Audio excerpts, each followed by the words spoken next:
Hello friends, it's me, and today let's watch Film Theory, the Dreamworks theory from the film theorists. Together, let's go. Let's start. Thank you. Does The Prince of Egypt take place in the same world as Shrek? Do the Croods movies somehow set up the wild robot? Is it even possible for all of the Dreamworks animated films to exist in one cohesive universe? It might seem impossible, but, well, we're shooting for the moon with this one. Hello Internet! Welcome to Film Theory, the show that once again wants to say, hey theorists! Hey theorists! Hello Internet! Welcome to Film Theory.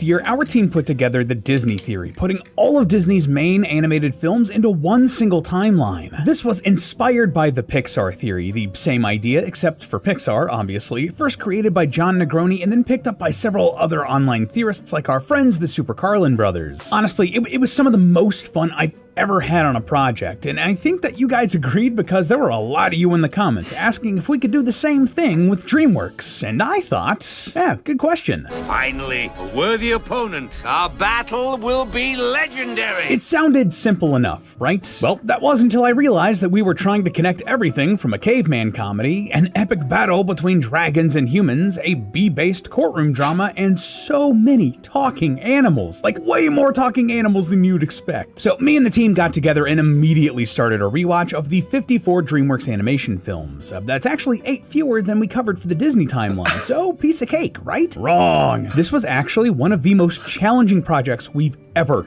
taken on, and it's literally taken our team a year to put together the research for this. Why was it so difficult? Well, just like with the Disney theory, most of the movies were pretty ambiguous about when and where they take place, so we had to really put in the work to get the dates to line up, taking into account historical references, landscapes and architecture, clothing, the source material, and Easter eggs, all so we could come up with the strongest possible conclusion. But unlike Disney, Dreamworks movies are really concentrated in the 20th and 21st centuries, meaning that there's way more overlap, let alone all the spin-off shows and stuff from other franchises that Dreamworks has worked on. Seriously, did you know that after Universal bought Dreamworks, they had animated kid shows for both Jurassic Park and Fast and Furious? Or that Dreamworks in general has just made 60 TV series? Sorry, we're good, but I don't think anyone's good enough to work in Velociraptors roaming the earth and Dominic Toretto's Familia alongside donkey, dragons, and supervillainous aliens. So here's how— Well, you can say that now. What if?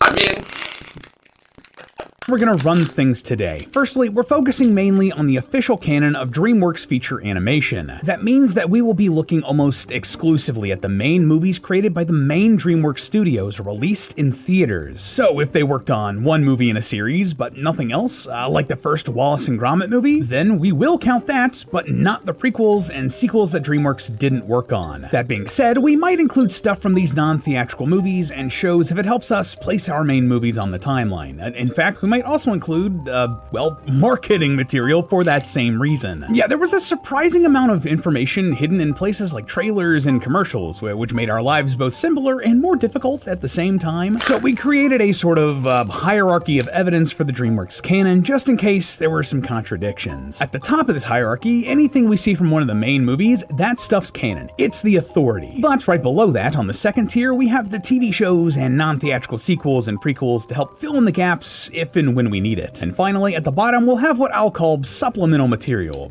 That's stuff like trailers and commercials, but also video games, books, posters, all that jazz. This will help point us in the right direction, but we'll only really resort to that if we have to. Next, I want to give a massive shout out to all of the Dreamworks fans on Reddit and the wikis for their hard work cataloging a lot of the information about these films. We literally could not have done this without you guys. And just like the Disney theory, this was not something we could fit into one video given our timelines and the holidays coming up. So just like last year, we're going to be splitting this up into 2 parts, but to make up for that, I do have a question. okay, so do you want to bet that it's not going to be just 2 parts, but it's going to be more than 2? It'll be like first part, second part, part 1, second part, part 2, and then there'll be a finale part 1, finale part 2. for you, loyal theorists. Who do you think would win in a fight? Shrek, Toothless, or Poe? If you think it's Shrek, go to the comments and use the word onion in your reply. For Toothless, comment the word wingspan, and for Poe, use the word bamboo. Using I'm gonna choose an orc, a dragon, and a dragon warrior. I'm gonna get dragon warrior because Paul became the dragon, and he's also a warrior. So it's like you got two jobs. For that preference. Those words will make it way easier for us to tally things up. I also considered throwing in the penguins of Madagascar in here too, but asking someone to fight them would be like asking them to battle Jackie Chan in a chair and ladder factory. You ain't winning that, bub. Anyway, leave your comments and I'll let you know who you think will win in part 2 when it hits before the end of the year. And alright, so anyways, thank you so much. I will choose bamboo. Because Dragon Warrior. Two jobs. Finally, before we get started, listen, we gotta pay the bills. Sometimes trying to talk to someone on the phone ain't as fun and silly as a kid's animated movie. It can feel like you might as well be on the moon with crappy service and so many contracts and catches. Everything's so difficult to understand. But that all changes thanks to the partner for today's theory, Mint Mobile. If you don't know, Mint Mobile is a wireless network that's trying to challenge the industry norms. They cut to the chase and don't want you overpaying for features you don't actually want or need. It's just their premium service starting at $15 a month. Trust me, you almost certainly would be covered by Mint. They have the largest 5G network in the country, covering 98% of Americans. And their 4G LTE network gets that up to 99%. They don't want you to overpay for some crappy one-size-fits-all deal. You get to choose the amount of data that feels right for you, that will work with what you need. So if you're a loner ogre living in a swamp that doesn't need to talk to anyone, maybe a 5GB plan makes sense. But if you're a busy bee talking to anyone and everyone all over, maybe you might want to go with the unlimited data plan. Whatever makes sense for you. Switching over is also super easy. You can keep your own phone or get a new one from Mint. You can keep your own phone number and your contacts, and you can sign up and activate service with an eSIM all from the comfort of your own home. Fun fact, but 96% of users are highly satisfied with Mint's customer care, and on the off chance that you're just not feeling it, hey, all of their plans come with a 7-day unconditional money-back guarantee. And right now, Mint is offering new customers their best offer of the year. All unlimited plans are 50% off. So go click the link in the description or scan the QR code on screen to get 3, 6, or 12 months unlimited for just $15 a month. Thanks again to Mint Mobile for sponsoring today's theory, but let's get back into this Dreamworks timeline. Thank you so much. Let's get back to it. Thank you so much for supporting this episode from the Film Theorist.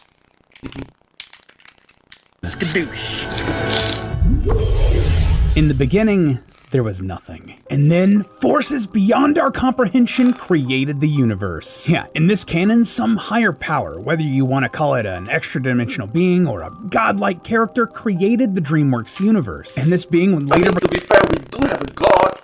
The god is the boy that is fishing on the moon. That is the god, isn't it?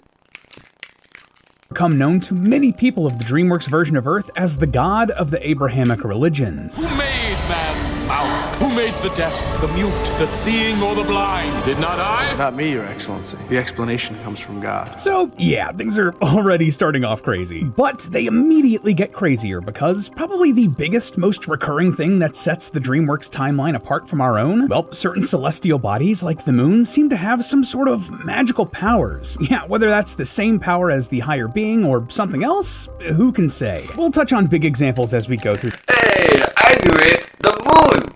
The moon is the god, is the main god, is the primary main god in the Dreamworks theory, I suppose. The movies, but the moon in the Dreamworks timeline is particularly special, giving off some sort of magical power or radiation or something that has impacted the entire universe and diverted the timeline. And because of that, the moon, or whatever power it has, becomes personified. Sometimes it's called a man in the moon, but other times it's depicted as a little boy casting a fishing line down to the earth below. Yeah, the Dreamworks logo itself is canon to this timeline. You'll love to see it. But moving on from that, we come to the first film in the Dreamworks canon, The Croods, and all of its caveman antics. And already we hit complicated territory. See, the Crood family appear to be early Homo sapiens, which would place this film in the Paleolithic era, roughly 300,000 years ago. And thanks to the Croods, a new age, and the Betterman family's advancements in agriculture and permanent shelters, we should be able to pin that down even further to the Neolithic Revolution around 10,000 BC. Easy, right? Well, here's the problem. See, the first Croods movie builds up to an event called The End, where major changes in plate tectonics split up the major continent of Earth. And it seems like this is supposed to be when Europe and North America split apart in the real world. According to some estimates, this took place around 55 million years ago, which lines up perfectly with the marketing material setting these movies during the made-up Cretaceous period, 55 million years ago. Now, IRL, that would be ridiculous. Our distant ancestors 55 million years ago would have been around the size of a pygmy mouse lemur. Oh, look how cute this little guy is. But I guess the higher power in... Who's the cute ancestor? Who's the cute ancestor? You are! The moon entity protected the early humans and prolonged evolution. Even the Croods TV series seems to acknowledge that the moon is watching over them. The moon's looking at me funny again. We need to go smash his face! And they also believe that the moon has magical powers. I love how weird and consistent that is. Anyway, the next few dozen million years go by without any major additional events in the timeline, with humans slowly evolving and civilization slowly building up. But alongside them, due to the influence of the moon magic, animals begin to evolve and mutate into fantastical creatures. Some are able to understand or even speak human languages, while others have their bodies changed, allowing them to stand up and seem remarkably human. Because of this, and I'm going to guess this is going to be a parallel universe in which, different from our real life moon, that doesn't really give us much of a superpower, I suppose, maybe I'm wrong. In a Dreamworks theory, the moon super enhanced magic power, superpower, celestial divine power to everyone. many set up their own communities distinct from humanity. In some cases, they remain close to human civilization, while others retreat to far corners of the world like the Valley of Peace or deep in the ocean. Other animals are transformed by the moon magic and become creatures that are only legends in our world. Think dragons and yetis, krakens and fairies. Magic and myth are very much a part of this world, which leads to several stories that are important religious events in our timeline to be actual events with explanations in this very different Dreamworks timeline. For example, this eventually gets us to Joseph, King of Dreams, based on the biblical story from the book of Genesis. There's some debate about where this tale slots into history, but plenty of biblical scholars place it in Egypt's second intermediate period, which would be sometime between 1700 and 1550 BC. Just for simplicity's sake, we're gonna put this smack dab in the middle at 1625 BC. And that checks out, as this is a story about Joseph helping an Egyptian pharaoh save food to help his people outlast an upcoming famine. When that famine eventually hits, many people flock to Egypt looking for food, including Joseph's family and many early Hebrews. Sadly, just like in the real world, several generations later, many of these Hebrews find themselves enslaved by the current Egyptian pharaoh. This brings us to the events of the Prince of Egypt, which tells the biblical story of Moses from the book of Exodus. As with Joseph's story, there was some debate about when exactly this was supposed to happen, but because Moses' adoptive brother is identified as Ramesses II, that lets us put this movie around 1250 BC. The Prince of Egypt also gives us our first real glimpse at the true power of the moon in this universe. I mean, just check out the climax of this film. Just before Moses parts the sea, the sky darkens and we get some dramatic lighting, almost as if the sun has set and the moon has come out to watch. In fact, the entire trek through the Red Sea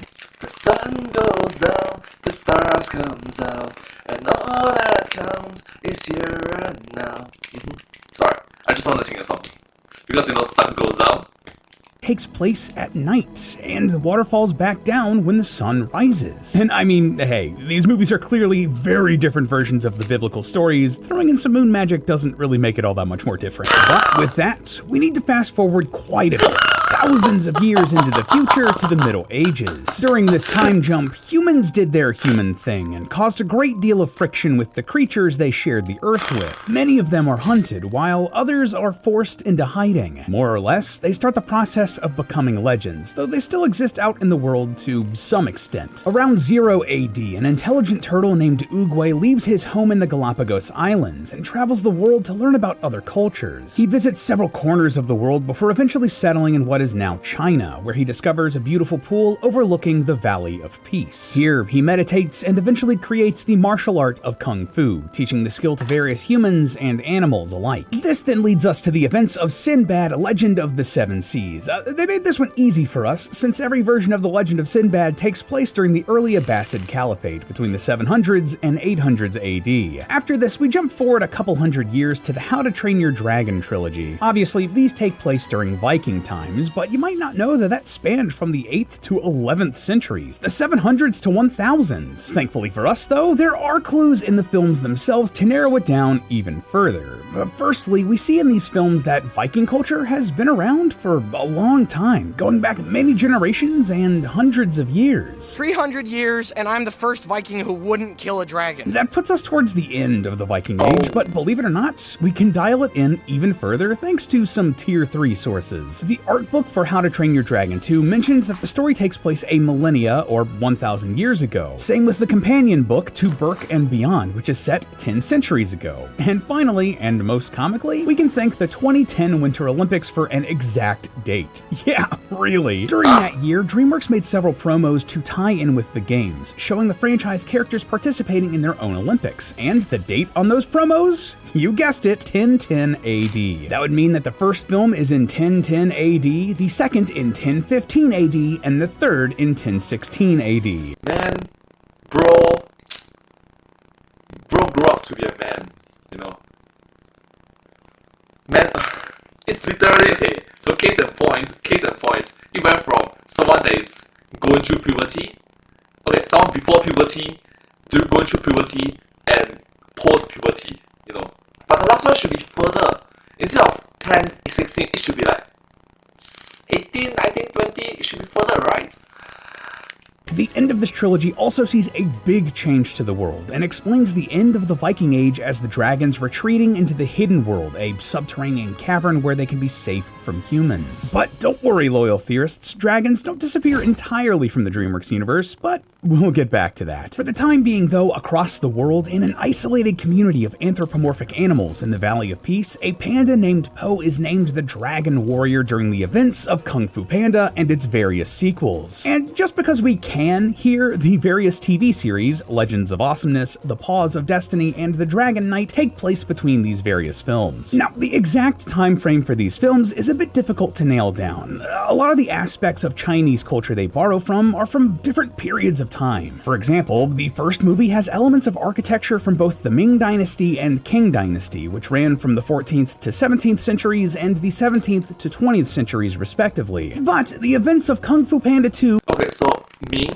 Dynasty and Qing Dynasty, Ming Dai and Qing Dai, they are very well known because those are quite recent history. There's even a saying, a foreword. I don't really think it's much of a deal right now, but back then if you say these forwards, it is rebellious. It's called Fan Qing Fu Ming, rebel against the Qing Dynasty to bring back the Ming Dynasty.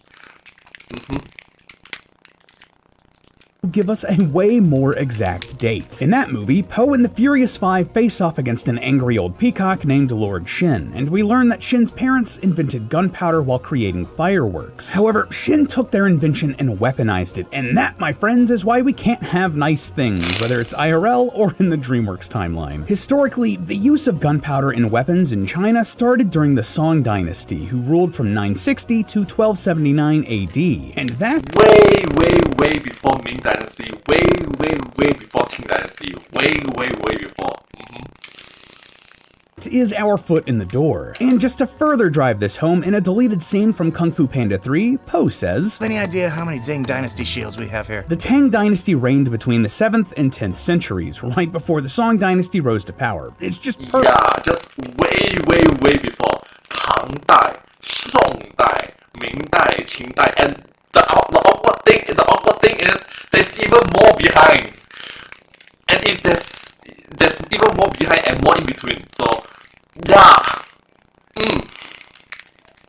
Perfect timing. But we can narrow it down even further thanks to exactly how the gunpowder is being used in these movies. See, as early as the 970s, the songs were using flaming arrows with gunpowder as long-range weapons on the battlefield. But in Kung Fu Panda 2, we aren't talking about flaming arrows. Nah, the gunpowder is being used to build cannons. These sorts of proto-cannons were first used in the Song Dynasty around 1126 AD, so we're gonna use that as an anchor point for the franchise, putting all of the Kung Fu Panda movies in the 1120s. Yesterday is history. Tomorrow's a mystery, but today is a gift. Wise words, Master Oogway. That is why we call it the present. Wise words. Now, you might think it's a bit strange that we don't see any humans in stories like Kung Fu Panda despite existing on a world with humans. But there's a good reason for that, thanks to the next set of films in our timeline, Shrek, plus all of its sequels, specials, and spin-offs. Yeah, in these movies we get our first real look at probably the biggest and most important conflict in the Dreamworks universe, the persecution of talking animals. Throughout the Shrek movies, we see various talking animals hit with various levels of discrimination. The first time we meet Donkey, he's basically being sold like cattle. Same thing with a family of bears, the big bad wolf, 3 little pigs, and 3 blind mice. All of them were being locked up in cages, and all of them were talking animals just trying to live their lives and get by, but were banished to Shrek's swamp along with the other fairy tale creatures. Even heroes like Puss in Boots will often decide to shed their clothes and live as pets, resigning themselves to simpler existence in exchange for safety. And that's a pattern that will only continue to get worse as time goes on in this world. It's really kind of dark when you think about it. As Shrek himself says, Look, I'm not the one with the problem, okay? It's the world that seems to have a problem with me. The people unfortunate thing is that is the truth. In a room where everybody says 1 plus 1 equals to 5, you saying 1 plus 1 equals to 3, you are the only person that is wrong. You are the only person that is wrong. Recognize that? Everybody is saying 1 plus 1 equals to 5. And you are saying 1 plus 1 equals to 3. You are the only person that is wrong. That's an unfortunate fact. Even though you are closer to the truth. Even though you are closer to the truth. 1 plus 1 equals to 3 is still wrong, but it's still closer to the truth than 1 plus 1 equals to 5. But that's the thing, you stand out from the crowd. The nail that stands out gets hammered. Sadly. really can be the worst. But when exactly on our timeline is all of this happening? Well, fortunately for us, Shrek has some very enthusiastic and very thorough Because case in point, it happens to me quite recently, to be honest with you. Less than a week ago, I have this huge calm and gentle, that's the thing, calm and gentle and chilled argument. Hours of duration with me and my brothers. I've known that for 20 years already. Yeah, with my taekwondo guys. I'm so glad that during COVID, post-COVID, I've learned slowly and steadily. I watch those YouTube videos in which I learned to put into my day-to-day dictionary such argumentative, huge, debative words, phrases to protect myself, verbally protect myself, vocally protect myself. There's power in spoken words, and I'm so glad that this maturity occurred to me because I could foresee it. I could foresee that it's going to happen to me again, which it happened less than a week ago. I was able to properly argue my case, deliver my case, and protect my case. You know. The point is, if you don't stand up for yourself, nobody will. And meanwhile, the other guy was shouting, yelling, screaming, and all this, and they're saying that just because you're shouting doesn't mean you're correct. Just because you are increasing your volume doesn't mean you're correct. He's actively interjecting, shouting, screaming, just interruptive, disturbing me. Just whatever I'm saying, just cut. To a regular individual that does that, you just keep your mouth shut and let the other individual talk. But that's the thing, when other individual talk, they can mix in truth with lies, they can exaggerate the truth, they can malinger, they can just cheat and lie about it, or they can just exaggerate about it, or they can just take it out of context. And it takes a lot of mental resistance, emotional resistance, power, alright? It takes a lot of emotional control,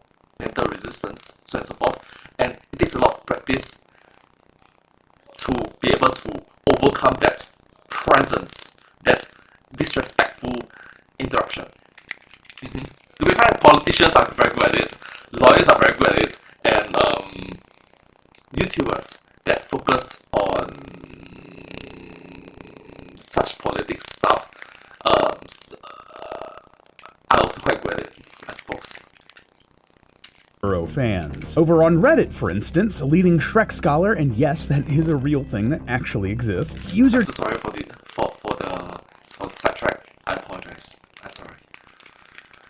Cheesy Stuff 14 laid out an incredibly detailed timeline for the Shrek films, one that's pretty definitive if I can't say so myself. There's way too much detail to cover everything here today, but it's definitely worth a read if you want all of the Shrek lore pumped directly into your veins. But for our purposes, here are the key points. Firstly, during Shrek 3's dream sequence, we can see that Shrek graduated in 1409, thanks to Roman numerals, so right off the bat, we know we're in the 1400s for this franchise. The original Puss in Boots, a prequel that takes place before Shrek, opens on a festival with bonfires and fireworks, mirroring St. John's Eve celebrated across Spain's coastal cities. This holiday is observed on June 23rd, and we know that this happened on a Tuesday thanks to the Dance Fight Tuesday night scene. The only year June 23rd fell on a Tuesday around this time was 1416. The series Adventures of Puss in Boots would also slot in right before this movie, and it even has an episode with a blood moon that has magical significance, just like the rest of this universe. But no joke, this show ends with the Earth's total annihilation and the cast using a magical stone to rewind time and undo that, thus avoiding all of the adventures to begin with. Even in the canon of the show didn't happen. Jumping forward slightly, we know that Shrek and Shrek 2 took place in 1421 and 1422 respectively, thanks to an issue of the Far, Far Away Times found on the Shrek 2 DVD. That put Shrek 2 in June of 1422, and given that this film takes place after Shrek and Fiona's extended honeymoon, it makes sense for the first film to be about a year prior. Shrek 3 takes place in the autumn of 1424, thanks to evidence from the lunar calendar. Again, shoutouts to Reddit user Cheesy Stuff 14 for working that one out, it's crazy. Because of that, we can figure out that Shrek and Fiona's kids would be born in 1425, and we see their first birthday in Shrek Forever After, putting that film in 1426. The filmmakers estimated that Puss in Boots: The Last Wish takes place 10 years after Forever After, putting that date in 1436. And finally, though it isn't out yet, we can see that Shrek's children will be teenagers in Shrek 5, meaning that it should take place in the 1440s. Man, that was tedious to put together, but Look, I don't think we are able to reach the year 2026 or 2025 by the end of this video. I'm sorry. It's a very long video. the next film's gonna be way easier, and that would be The Road to El Dorado, which takes place in 1519. Thank you, on-screen title card. We love it when they make it easy for us. By the way, I gotta say, this movie, absolute classic. Big childhood memories on this one. Also, we see more evidence of the moon deity in this film too.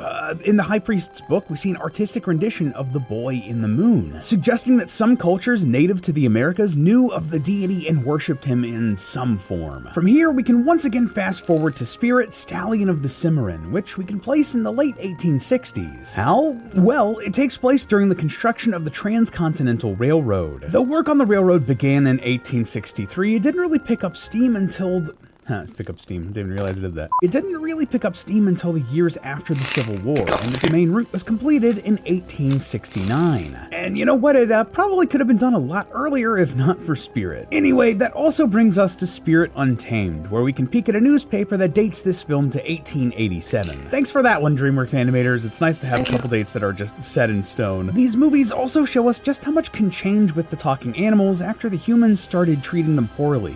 Though Spirit in these films seems to understand human speech, at least like a little bit, he can't speak their language like Puss in Boots or the masters in Kung Fu Panda. Anyway, our next film is a bit more— And the unfortunate thing is, notice that the animals are unable to fight back, I suppose. Martial arts. Look, Kung Fu is there for a reason. It existed for so many centuries or even millennia for reasons. But there's a certain level of disciplines and there's a certain level of, okay, because I'm a martial artist for 2 decades already, I can see this from the bottom of my heart. Most masters, most coaches, most instructors, most teachers, most senseis or senpai or shiha, whatever, or grandmasters, they have a tendency, they have a very negative tendency, unfortunately, of prioritizing talents over regular folks. Individuals that they think are more talented, they will prioritize whatever they say, or they will prioritize whatever their actions as justifiably so. Even if they are saying 1 plus 1 equals 5 and I'm saying 1 plus 1 equals 3, I'm a regular student, and meanwhile they are the talented one, the one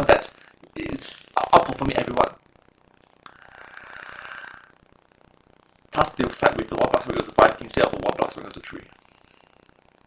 So yeah. Linking it back to the martial arts or Kung Fu, right? Martial masters, I'm talking about it, they prioritize on the talents. And there's a certain level of expectations and hierarchy about it, which I'm glad that slowly and steadily it's starting to break down as years pass, as the older generation die off and the newer generations is more understanding of, hey, let's not play rank too much, let's not play rank at all. There's a place and time for everything, right? And yeah, linking back to it, the animals are unable to fight back. The animals don't know martial arts. Granted, the amount of people that learn martial arts is around less than 1% of the entire global population that's actively practice martial arts. Even if the animals get enslaved, there should be some resistance. There should be some resistance, which we do not see. Maybe it's just the movie not taking place much, but you sort of get the point, don't you? Or challenging to place. Chicken Run. Just like Spirit, we once again see a society of chickens who seem to understand human speech but never actually Or maybe it's just me thinking way too much, I'm so sorry. talk to the humans. Understandable since they're trying to kill them. Anyway, I've seen some people online claim that this calendar right here shows July 1959, but most calendars run Saturday through Sunday. If that's the case here, that means that the first fell on a Tuesday, and in 1959, that only happened twice, in September and December. Judging from the leafless trees in the movie and the fact that there are a lot of knitted hats in the film, we're gonna say that it's winter, and therefore takes place in that December date, putting Chicken Run in December of 1959. And with that settled, we can now head over to an absolute English classic, Wallace and Gromit: The Curse of the Were-Rabbit. Yeah, this one's strange because it itself is part of a wider franchise, but this was the only movie made by Dreamworks, so it's the only one that counts. Tragic because I would just love for bits like this to be canon. Come on, Gromit, we've got to hide the body! Anyway, this one once again features a sentient animal that understands human speech but doesn't talk. It's becoming more and more of a pattern in this universe, isn't it? Now, placing Curse of the Were-Rabbit is a bit of a wild ride. Harry Bunting over on Medium found that the pest control van in the movie has a real registration, ATK 117B, and Dreamworks' co-producer on this movie, Aardman Animations, drove a real version of the van around to promote the film with the same registration. Cool. Using that, we can see that the vehicle was manufactured in 1964, so the movie has to take place after that. Additionally, the prices at the store use D to denote the old penny. The UK completely changed over to a decimal currency on Decimal Day, which was February 15th, 1971. So we know the movie has to take place between 1964 and early 1971. And finally, we see a calendar where September 17th falls on a Saturday. And between 64 and 71, only 1 year had September 17th on a Saturday, 1966. So Wallace and Gromit must take place then. But while a calendar lets us nail down that date, it doesn't really help us for our next film, Boss Baby. Jeez, do we really have to talk about Boss Baby? Yeah. Okay. This one has a completely illegible calendar in the background throughout the entire film. We were so close, but just so far away. Even the titular Boss Baby's birth certificate omitted the year, but thankfully, in the final moments of the film, we do get one concrete date. March 31st, 2017, the date that Tim's daughter Tina was born. We know that the Boss Baby sequel takes place 30 years after the main events of the first film, so that puts Boss Baby in 1987. God, that was a lot of work. But next up, there's Ants, with its creepy, uncanny, well, ants. This one always gave me the heebie-jeebies, I'm not gonna lie. Now, we don't have a lot of clues to work with to date this one, but in the final shot, as the camera pans out, you can see New York City looking roughly like it did in the mid-90s. Notice how the Twin Towers New York, concrete jungle where dreams are made of. Sorry. are still visible. That means it had to take place before 2001. So we're just going to go with the year that the movie was released, 1998. So, okay, believe it or not, but all of this was the easy part of the timeline. Like, once we hit the year 2000, things get way more complicated for the Dreamworks theory. I mean, seriously, how the heck are we gonna make Monsters vs. Aliens and Megamind work? Where are the Trolls movies gonna fit in here? And how the heck is the B movie the key to this whole theory? Well, loyal theorists, we did figure all of that out out, and more. And if you want to see how we did it, you'll just have to subscribe for part 2 before the end of the year. Don't forget to leave a comment with the code word for who you would think would win in a fight, and remember that it's always just a theory. A film theory. And cut. I knew it. I knew it. I knew it. This video wasn't able to make it until 2025 or 2026, which is the current year. I knew it. Anyways, thank you so much for watching this video. I hope you guys enjoyed this video. But hey, that's just a theory. A film theory!